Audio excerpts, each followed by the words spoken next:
तुम तो बहुत अच्छी हो, तुम्हारे साथ जिंदगी बहुत अच्छी गुजरेगी। जब खाना ऑर्डर कर ही लिया था तो हम आराम से रूम में बैठ के खा लेते हैं। यहाँ आने की क्या जरूरत थी? किसी ने रोका भी नहीं था हमें। पता है मुझे कोई नहीं रोकता। नाना जान कहते हैं कि जब मालिकान अपने वर्कर्स के साथ बैठ के खाना खाते हैं ना, तो एक अपनायत का एहसास महसूस होता है। बस वही एहसास लेके यहाँ बैठी हूँ। जब यहाँ बैठते हैं और दूसरों के मसले मसाइल सुनने में आते हैं तो फिर समझ आती है कि जो अपने दुख हैं उनसे कहीं ज़्यादा बढ़कर दूसरों के दुख हैं। सभी लोग जी के खुश हैं। जब मैं छोटी थी तो मैं नाना जान के साथ यहाँ आती थी। ध्यान उनका खाने पे होता था और कान वर्कर्स पे। आधे मसले तो उनके वहीं हल हो जाते थे। सही था मैं तुम्हारे बारे में। क्या? गम छुपाती है अपना मुस्कुराहट के पीछे। मामी ने कुछ कहा है तुमसे? किसी के कुछ कहने की जरूरत नहीं है, मैं भी देख सकता हूँ। अच्छा, फिर भी आप दूसरों की बातों में आके कभी कभी अपने फैसले बदल लेते हो। हाँ, लेकिन मेरी वो नेचर नहीं है शायद। एक बात पूछूं तुमसे? पूछो। Thank you. तुम्हारा कभी दिल नहीं करता मेरे फादर से मिलने का, जानने का कि वो कैसे इंसान थे, किस तरह के शख्स थे? I'm sorry. ये लो बेटा, पानी पी लो। ठंडा पानी पी लो, खांसी रुक जाएगी।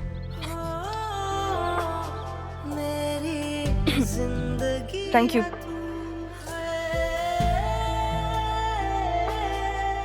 आप क्या इंतजार कर रहे थे मेरी खांसी का? अरे नहीं, वो आज कैंटीन बॉय नहीं आया ना, तो मैं बस पानी देने जा रहा था। अगर बातें हो गई हो तो पानी दे दो सुपरवाइजर साहब।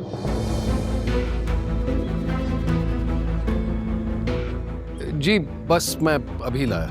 रास्ते में बांटने का इतना शौक है तो बाहर जाकर खैरात करो। अब खड़े भी रहोगे या लाकर दोगे? जिसे देखो काम से ज्यादा वफादारी में लगा हुआ है। आपको बात करने की तमीज नहीं है? देखें जी, देख चुकी हूँ। उस दिन भी मैंने आपको कहा था आप तमीज से बात किया करें। ज़हन कमजोर है, एक दफा में बात समझ में नहीं आती आपके। ये कोई तरीका है बात करने का? अब आप कौन है? मैं आपको बताता हूँ मैं कौन हूँ। अपने रूम में जाएं आप पहले, मैं आके आपसे बात। इट्स ओके, जाओ। शुक्रिया आप दोनों का, लेकिन ये तो रोज का मामूल है। मैंने एजाज साहब से बात की है। दरअसल ये शख्स जिस जॉब के लिए यहाँ आया है वो काम ही इसके मतलब का नहीं है, तो बस यहाँ आके अपनी फ्रस्ट्रेशंस निकालता है। मैं भी इसे समझ गया हूँ। हाँ, लेकिन एक हद होती है ना, इसको हद पार नहीं करनी चाहिए। हाँ बेटा, लेकिन कभी कभी हम लोगों के हदें समझ नहीं पाते ना।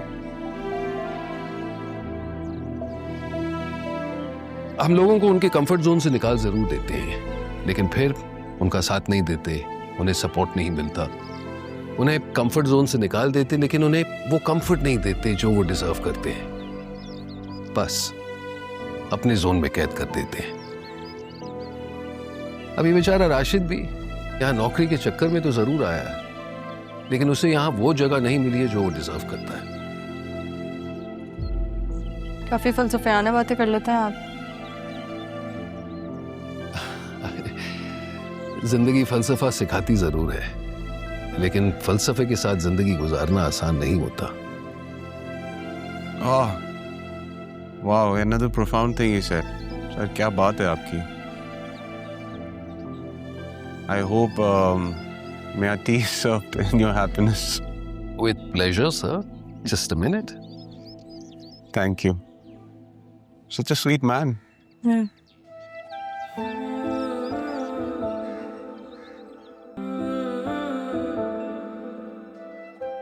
इस शख्स को देख के कितना अजीब सा एहसास होता है, जैसे कोई अपना बिछड़ा। बताओ तो हुआ क्या है, या इसी तरह बस रोती रहोगी? ये आसिया मेरी बच्ची की जान क्यों नहीं बख्श देती? मेरी मासूम बच्ची ने तो कुछ नहीं बिगाड़ा ना उसका। बिगाड़ा तो किसी ने, आसिया का भी कुछ नहीं। खैर कहा क्या है उसने तुमसे?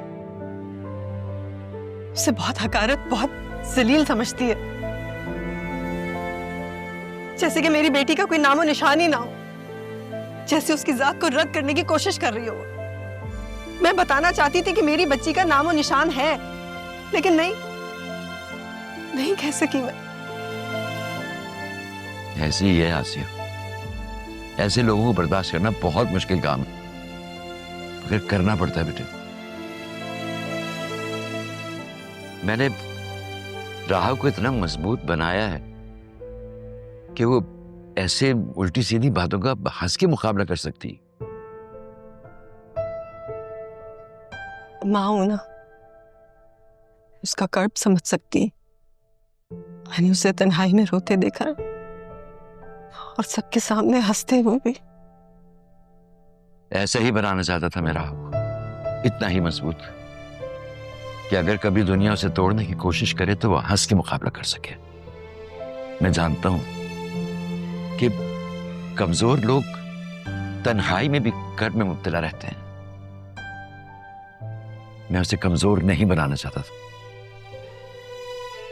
आपने मेरी बच्ची को बहुत कुछ सिखाया है पापा, जो शायद मैं ना सीख सकी।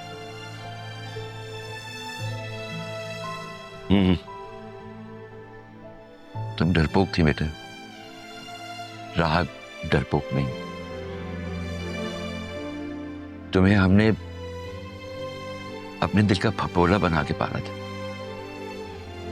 नहीं जानते थे कि कभी ये फपोला फूटा तो दिल ही कमजोर पड़ जाएगा।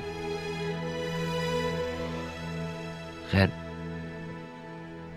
क्या कहा है उसने? आसिया अपने किसी दोस्त से बात कर रही थी राह के लिए। कोई तलाक याफ्ता आदमी जिसकी पहले से ही 4 बीवियां थी, मुल्क से बाहर रहता है, वो उसको हमसे दूर कर देगी। ऐसा क्यों कर रही है वो? मेरे ख्याल में वक्त आ गया, मुझे आसिया से बात करनी ही पड़ेगी। नहीं पापा, मैं इसलिए आपके पास नहीं आई हूं कि आप आसिया से बात करें। आप अदील से बात करें।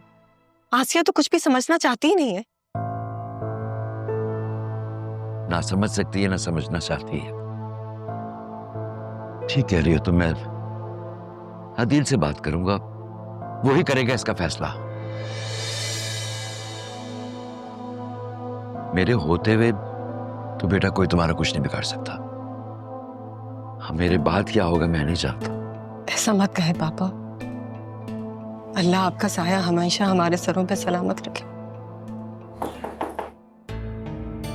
मैं अंदर आ सकती हूँ पापा?